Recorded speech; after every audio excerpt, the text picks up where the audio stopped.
The Iron Game Chalk Talk podcast is brought to you by the following sponsors: EliteForm.com, IgnitionAPG.com, PlayUSA at PLAEUSA.com, and Sorinex Exercise Equipment at Sorinex.com. And now, the Iron Game Chalk Talk podcast. Welcome to Iron Game Chalk Talk with your host, Ron McKeefery. Every time our athletes walk into this weight room, they're going to be pushed to the max. Let's go! Everything you got! On this podcast, hear Coach McKeefery straight talk about training, featuring the top strength and conditioning professionals from around the world. And now, here's your host, Ron McKeefery. Hey guys, welcome back to Iron Game Chalk Talk. I'm your host, Ron McKeefery, and this is episode number 171. Super excited to bring Dana Santos to us today. Dana and I got a chance to get to know each other at Summer Strong. She's married to a longtime friend of mine, with Donovan Santos, who's with the Toronto Blue Jays. But just a first opportunity for me to meet her, talk shop with her, and boy was I impressed. I mean, she had a fantastic story. If you've not heard her present, you need to do so. The trials and tribulations that she's overcome to do the positive things in her life has been fantastic. But we had a chance to really talk shop on this episode about how she's been able to position herself as the authority for mobility with the professional organizations that exist. You know, pro baseball, MLB, NHL, NFL, and on and on and on. And you know, she's not your typical yoga guru or PRI expert or whatever you want to say. She uses multiple disciplines to be able to assess and work with her athletes so that they see success and buy into her programming for their own benefits. And so we get into a ton of that. We get talk about some common issues that are existing out there right now. Talk about some assessments that you can do and some quick hits, quick fixes that you can do with your athletes to get them to buy into slowing things down and really focusing on their mobility and their movement. And there's just a ton of great information. She's a wealth of knowledge and resources.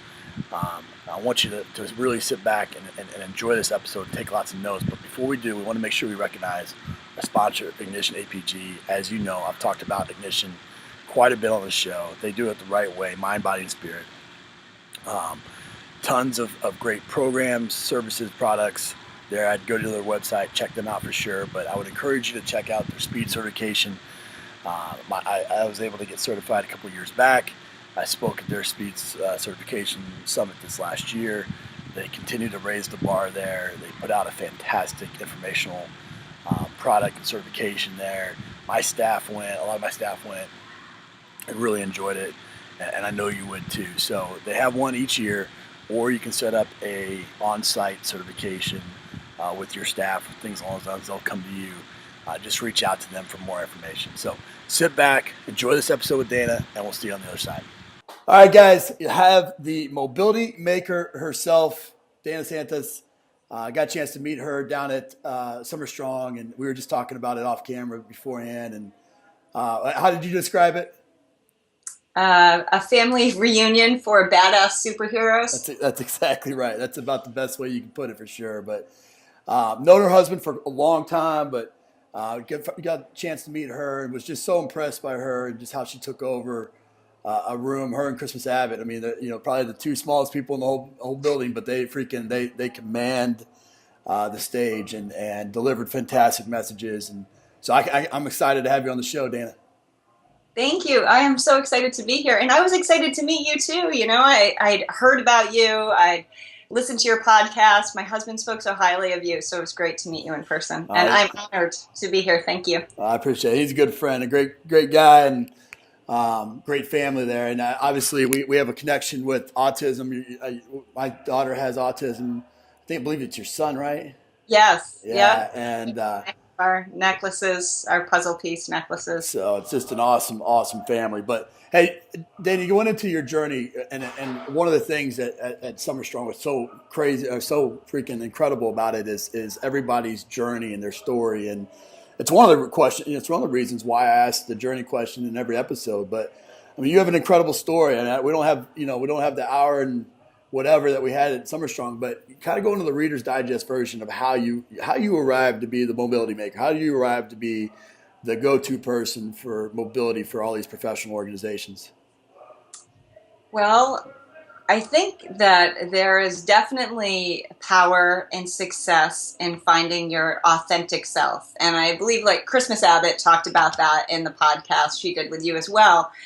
And we don't know how much power there is in that until we actually arrive at it. And I started off life, I was really, really poor. And so I had some choices to make. I didn't have a whole lot of role models. I had to seek them out. And I was always curious as to where that came from and in myself, that intrinsic kind of motivation. And I think some of that, I have to say, I think we're born with. And then, and if we're not lucky enough to be born with it, then it is from our role models that we have to get that. But in the area that I was born, the trailer parks that I lived, there weren't a ton of role models like that. Certainly not doing what I'm doing now. So I had that intrinsic motivation, but I didn't know what I was motivated to do. Again, not having a role model, I just knew I wanted to be the opposite of what I was raised in. So that seemed like instead of poor, I wanted to be rich. Instead of disenfranchised, I wanted to be successful. But I never really formed this idea of what that was, and I didn't really take the time to figure that out. I just was on this mission to get out of there. And so you heard the elements to that in that really crazy ride. But it led me to ultimately graduating with honors from a really good school and then becoming this director of marketing for an international corporate real estate firm. And I even mentioned, and this, depending on where you stand on this, but I mentioned that I even had dinner at Trump's house. Like I was leading this crazy life that was the exact opposite of what I'd grown up in. But it wasn't what I'm doing now. And it wasn't until I was actually offered a book deal about my life story and all of this success and told to, just do a roadmap that other people can follow so that they can be, and these were the key words, as successful and happy as you are. And, you sit down and then I looked at my life and in retrospect, I was like, wait a minute, there is no roadmap. Right. And I'm not happy. And so that was definitely an epiphany for me and a change point. And at some point prior to that, a couple of years before that happened, I had started to find yoga because I was this stressed out corporate executive. And so I gravitated towards something that could help me slow down. And so I looked at some of the things in my life where I actually did feel happy and authentic. And I found that yoga was one of those places. So I started to rebuild my life around that. And through that and mindfulness meditation, but I'm totally a science geek. So as much as yoga can be kind of airy-fairy. Sure. And remember, also I grew up getting into fights and living in trailer parks. So I kind of can fit the yoga mold.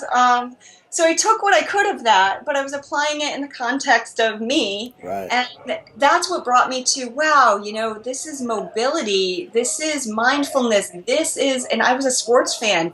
This fits with sports.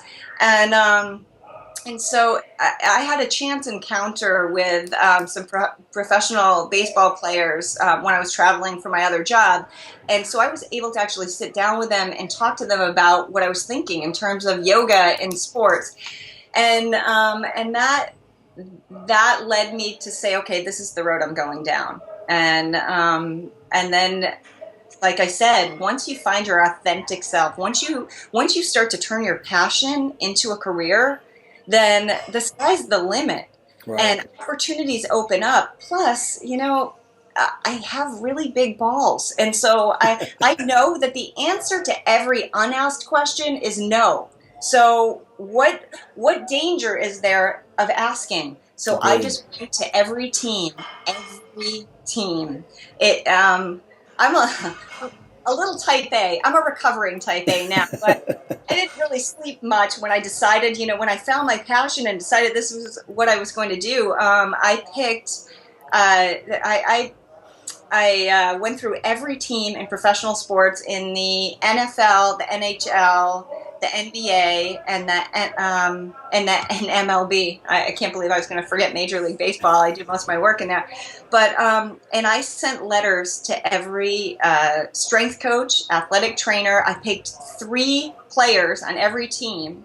So just think about Major League Baseball. There are 30 teams. So every manager, strength coach, athletic trainer, and the head strength coach and the head athletic trainer, and then 3 players. So that was 6 letters, but these were not templates. I researched every player. I researched their injury history. I researched whatever I could find about their strength and conditioning programs, anything. Now, this is like 12 years ago at this point, so not a lot of that. I mean, you know how far we've come with conditioning. Not a lot of that was online. But what I could find, right? I mean, I could look at the DL, and then, and I'd also written a book, so that's an aside, but not the book that I was given the deal for. I self-published a book about yoga, and it was called Yoga is Not One Size Fits All. Now, I've evolved way past that, so please, no one pick that up. It's available. People are selling it on Amazon and eBay for like $200 signed copies. I don't know who they think I am, but don't buy it. But anyway, at the time, though, I took that book and I earmarked pages in it, sent these letters, and I sent them off to the teams. And my phone started ringing. And having worked in marketing, I knew like a 4% response rate was impressive. Right. I had a 35% response rate. Terry Francona's calling me. And you know what? He was one of the first people to call me. And I was in Boston. And, I had a lot of smart-ass friends, and they knew what I was up to. And Terry has this very thick accent, not Boston, Midwest kind of. Okay. And so he called me up, and it sounded just like Terry Francona, and I can't repeat what I said to him because I thought it was someone pulling my leg. And so it's actually kind of funny that I ended up working with him. That's awesome. Yeah, and I worked with one of my very first clients, too, was Timmy Thomas from the Boston Bruins. And it was before he was Timmy Thomas that people would think about, before he became an all-star, before the Bruins won the cup with him. And I was in Sports Illustrated with him. And so it became this crazy ride. It was wonderful. Well, that's all. I mean, there's so many things to pull out of that. I mean, I think the first thing that you said, you hit the nail right on the head. I think this is a great message for any coach, any young coach specifically, but you got to find your authentic self, no doubt about it.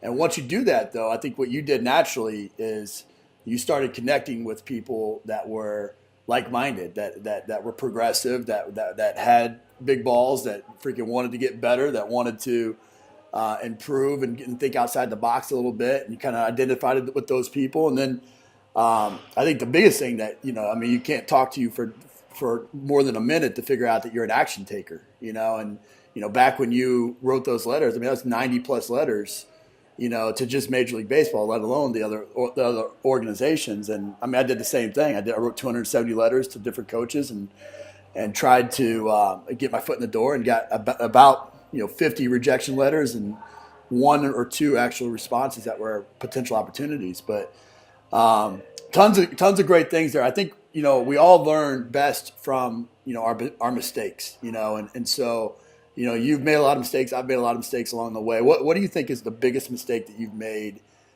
coaching athletes specifically, and how you learn from it? The biggest mistake I think that I've made, and I'm happy to say that I don't make this mistake anymore, is not recognizing that I don't know what I don't know. And so, I thought, and I did know that I was onto something with applying yoga to sports, because I own all the URLs for yoga for sports, yoga for baseball, because nobody thought of it. So right. I got really excited about that and the response, and thought that, because I was one of the first, I'm kind of like an expert in that area. Well, hello. I was really just stepping my toe into the pool. And so it was pretty quick and it's good that I didn't make any drastic mistakes, that I didn't hurt anyone, thinking that I knew everything I needed to know. But it was pretty quickly coming into it that I found out that, I can't be dogmatic about this in any way, shape, or form. And you have to have a certain court awareness, too, when you're working in professional sports. Like, I had no idea about the environment. I mean, just to give you an example of this, not knowing what I didn't know, one of the reasons, too, that I picked working in professional sports is, remember, I went from this really big, salary job that I'm trying to replace in corporate America with yoga. Right. But I think you look at athletes and you think, oh, they make all of this money. I had no idea what strength and conditioning budgets look like, and the huge dichotomy between the salaries of athletes and the strength and conditioning that's behind them. Great. I mean, I think there's a real problem there, but I had no idea. So I thought, I was going to, get myself back up to that kind of income. I'm not even I'm pretty much at the top of my game at this point, and I'm not anywhere near the salary that I was at before, but it doesn't matter because the money isn't important to me. Right. I mean, I make a decent living. I'm not starving, right. But there were many times along the way that I almost gave up because, professional athletes want things for free. And I didn't have the reputation to command the fees that I can command now, starting out. And so that was a really rude awakening, but thankfully I realized that mistake quickly. Right. And now it is just all about evolution. You find your authentic self, but you recognize that you're never going to be stuck there. It's your authentic self should be organic, and you should keep evolving and evolving and evolving with every person like me meeting you and all those people at Summer Strong. Right. I walked out of there smarter, better, stronger. Absolutely. Well, I think when dealing, especially with professional athletes, I think you would agree with me that there's so many people tugging and pulling at them that if you're not that authentic self and you don't humble yourself in the fact that, and try to BS them, because they got so many people trying to BS them that they can sniff that out a mile away. And so, if you stop and you say, Warren Sapp, I don't know the answer to that, but I'm going to go get it for you. That right there will put you in a different category with them than 90% of the people they deal with. And there's nothing wrong with that. There's everything right with that. There's everything right with that, and that's what I think a lot of people don't realize. A true expert recognizes that they're not an expert, right? And I think that's what's allowed me to really move forward in my career in sports is that I'm constantly learning and I'm constantly looking for opportunities to learn. That doesn't mean that I'm like a certification collector, because we know a lot of those in business, right? Sure. Who are off, and they jump on the next bandwagon, but it's about learning and taking what you can from each of these opportunities to learn and then integrating that again into your authentic self and what you do and what you can bring to the table. So. No, I agree. I always tell our staff, and I've said it many times on this show, but 20 years in this business or so, and doing it at a high level, I'm just now starting to learn how to ask the right questions, let alone have all the answers. And I think that's something that you mature. As you mature, you learn that how dumb you actually are compared to what's out there. But I want to dive in a little bit to mobility now. I mean, that is where your area of expertise is, and when you go into these situations now, and they call you in. I mean, a lot of times maybe they've identified the issue already, or maybe you're identifying issues on their behalf. But what are maybe the three most common mobility issues across the board, across sports, across different types of athletes that you're seeing right now? And then how to correct those possibly.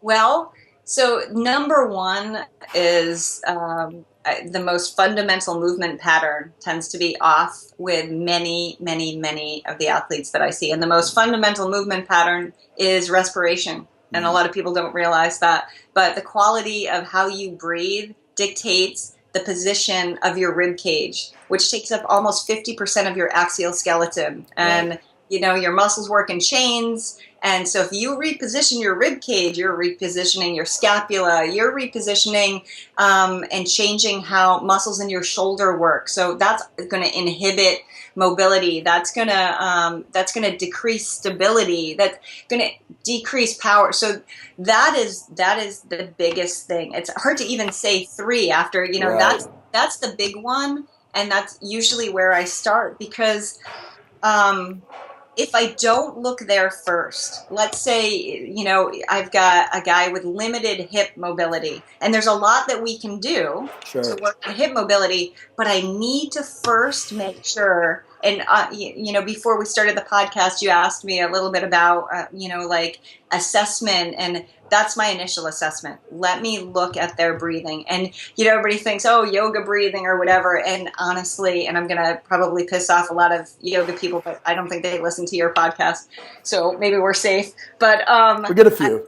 I think most of the yoga breathing is bullshit. I get it that, 5,000 years ago, some guy in a cave was bored and he liked to make himself feel high by hyperventilating. But that doesn't mean that professional athletes should do that, They're already sympathetically driven most of the time. They're locked there. So it's really better to try to get them out of that. And then the thing that drives me nuts, that they say in yoga a lot, is belly breathing. And everybody now is starting to jump on to the respiration bandwagon, but they're not understanding how to cue it. And why do we think that we're so dumb that we make up how we breathe and say that we breathe into our bellies? You can't take air into your belly. If you do, that's gas. It's not respiration.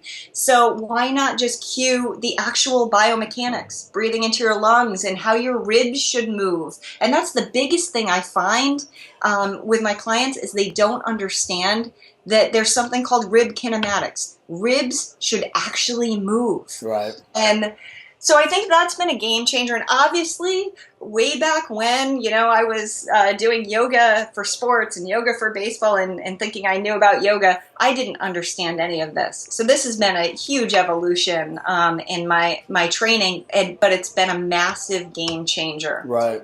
I start there, and I can be way more effective because I'm not fighting against a bad pattern. I fix the respiration, and now I can look at the other issues. And hips are a big one. Locked low backs, excessive anterior pelvic tilt. I think the anterior pelvic tilt, though, gets a bad name. Everybody's all about, oh my gosh, you have an anterior pelvic tilt, you might die. No, most athletes have an anterior pelvic tilt. They're certainly not going to walk around in a posterior pelvic tilt, but we want to have function, right?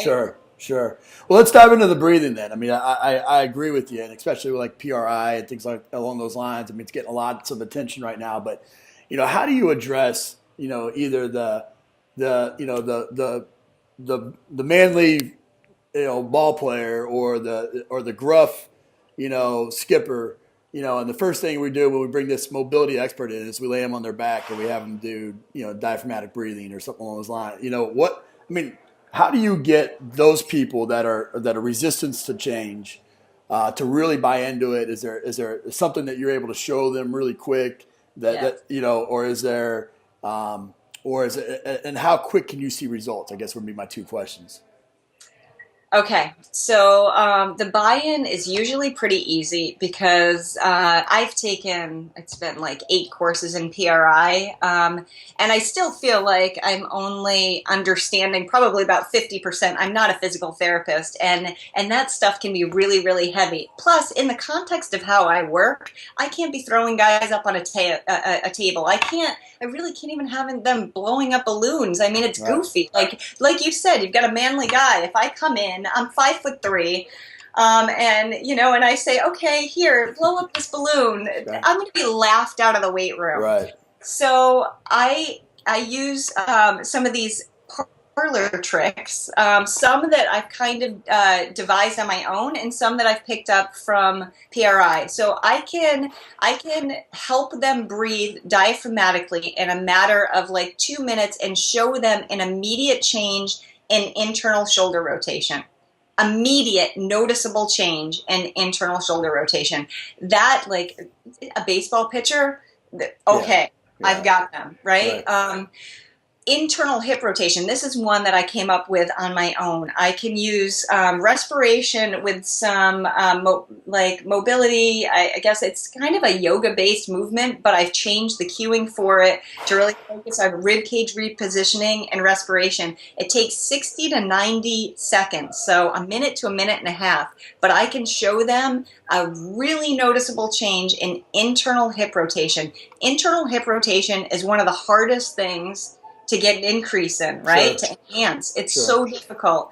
And I've had guys call that, they basically called that my drop the mic moment, because I mean, it's, then they have buy-in. They're like, wait a minute, my breathing did that? Like how? Then they want to know more. They want to understand it. They want to do more. But what I have to say is, you said, how quickly can I get results? Those are parlor tricks. Those are not results. They're going to walk away from me. They're going to go right back into the pattern that they set, right? And I think that's where people miss out. Like, they take a PRI course and they think that now, they're the expert on this, and they think if they can show that noticeable change, they fix them. That couldn't be further from the truth. That's how I get the buy-in. And now we have to figure out, what do you need to do on a daily basis over the course of the next couple of weeks to retrain that pattern? And it's usually only a couple of minutes. So how do we integrate it into your existing strength and conditioning program? Because athletes, they don't have a ton of time. And like you had said before, they have people pulling them in a million different directions, tons of demands. Plus, they need to spend time with their families and have another life besides sports. So I don't want to take up a ton of time, and I want to make a big difference. So I come up with the couple of minutes where to integrate it so that it also helps, the mobility during their strength and conditioning program. I want to augment that. When I have the opportunity to talk with, the strength coaches like you and really gain an understanding of what you're trying to accomplish, I want to make sure my stuff complements that. Well, that was my next question, actually. I mean, you got in the rare position here that you have a husband that is a strength and conditioning coach, and I know Donovan, I know that he is a perfect husband and listens to every word his wife says, and implements exactly what you tell him to implement. But how does he go about? How have you educated him to implement little strategies within, between the 5 sets of 5 and the leg, the late lunge or the step up or whatever? Where are you finding moments to get to work on breathing, to work on mobility? And how is that being integrated into that 45 minutes that he may have at the end of a practice? Okay. Well, in terms of I'm not so much teaching him as the cool thing has been that, we've been able to kind of teach each other and figure it out. But I've had to be, I haven't worked with him a lot because it was considered a conflict of interest up until this year. The old president for the Blue Jays said, no, it's a conflict because you're married. The new president came in and said, hey, you're the best in the business and you work with all of these other teams. You need to work with us. So any strength coach, really. I mean, when you go in there. What? I said dealing with any strength coach. I mean, any strength coach, it's been like a sit down and understanding. And I think you knew that I recently got my CSCS because it's not because I want to be a strength coach. Right. I want to be better at what I'm doing. I want to have a better understanding of what you guys are doing so I can complement it. And so we sit down and we look at the programs. And so recently I went to Toronto. So as much as I have my husband in my house, he's not always doing the day-to-day programming with the guys. So I went to Toronto and I sat down with the strength coaches up there and we looked at the individual programs of the roster guys that are doing my stuff. And we said, okay, how do we integrate this, especially halfway through the season, and make it more efficient?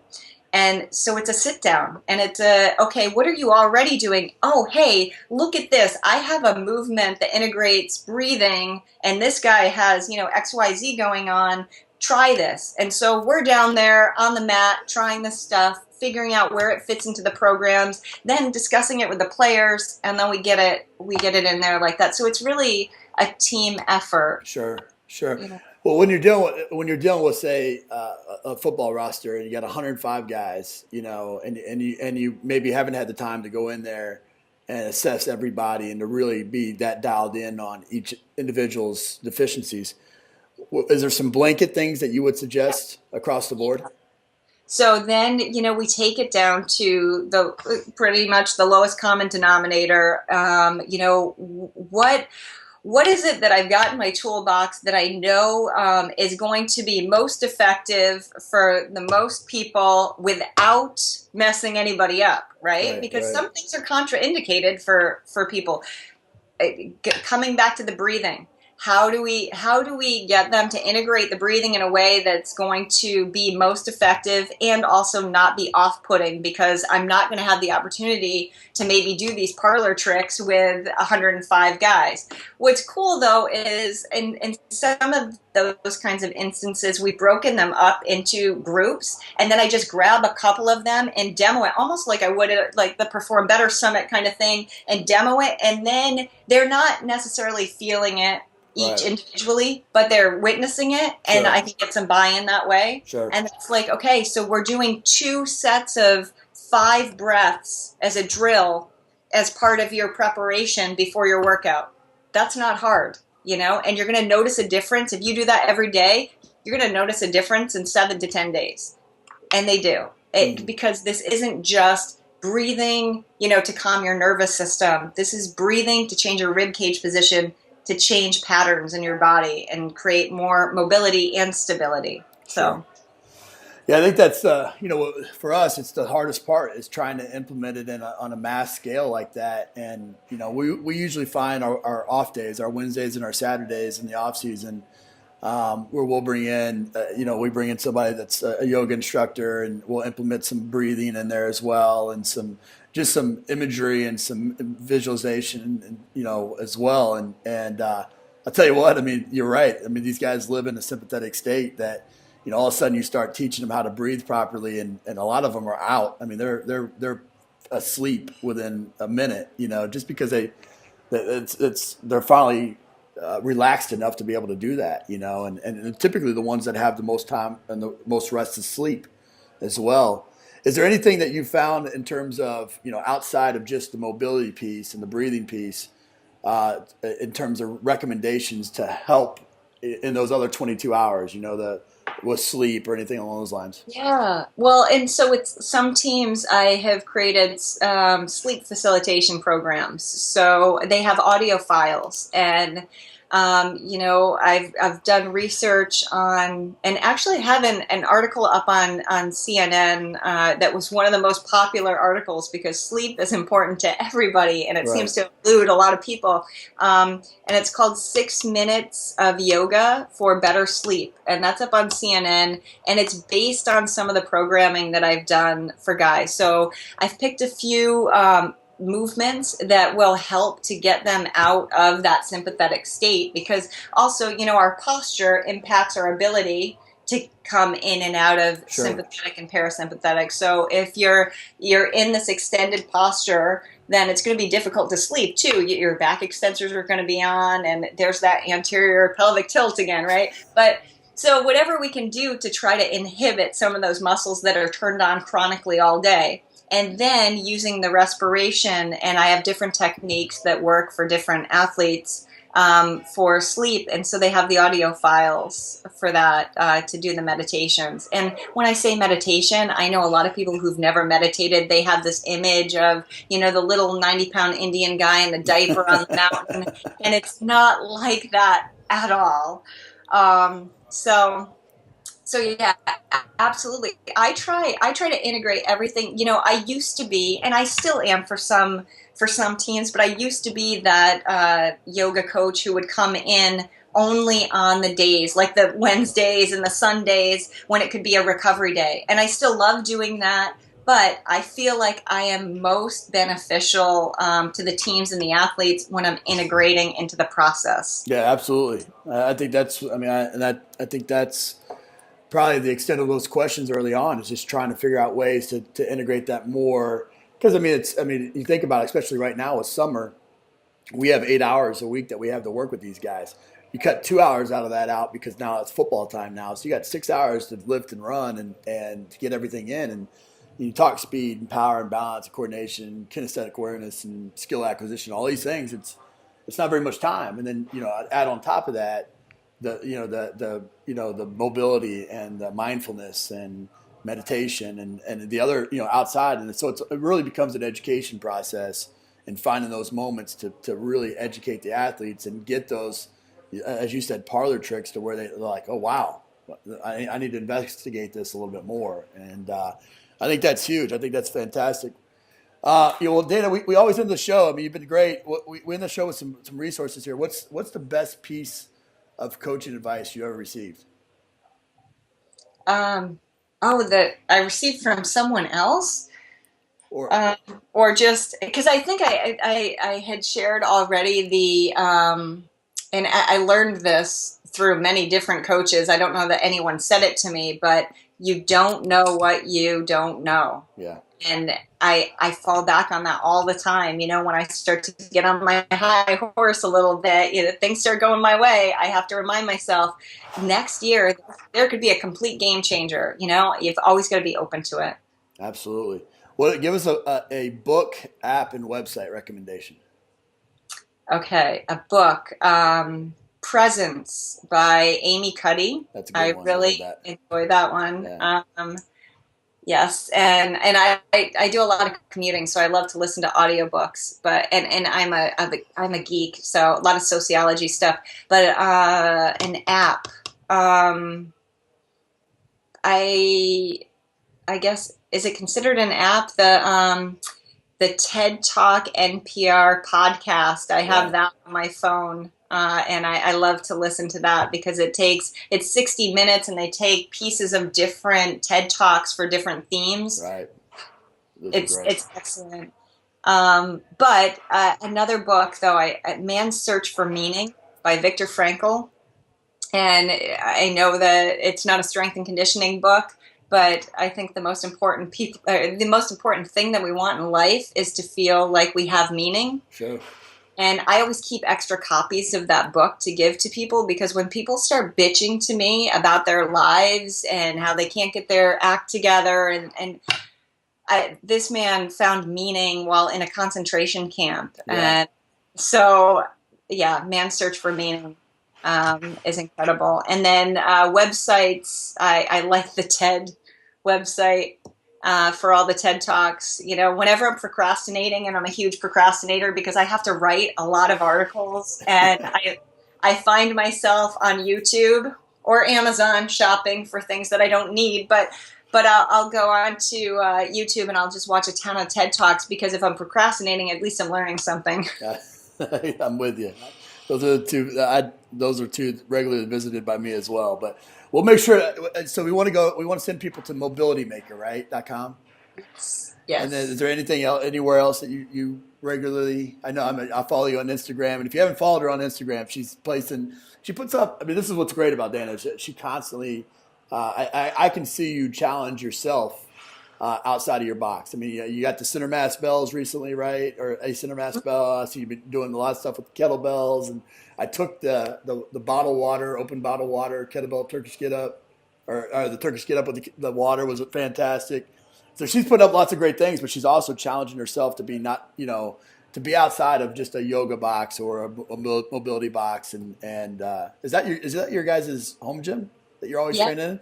Yeah. So she's got a fantastic home gym as well. So, but where else can we stay up with you? CNN. So for 3 years now, I've been the yoga, mobility, kind of fitness expert for CNN, and I'm a little behind on my articles, but about every 2 weeks to a month, I put out new content there. So there are dozens up there if you search, but definitely check out that one on bedtime yoga. 6 minutes of yoga for better sleep. I got it written down. Yeah, absolutely. Well, Dana, I appreciate you taking the time. This has been, I know we talked about getting you on here quite a while ago during Summer Strong, but it's well worth it. I've taken almost 2 pages of notes here, and really appreciate you sharing with everybody.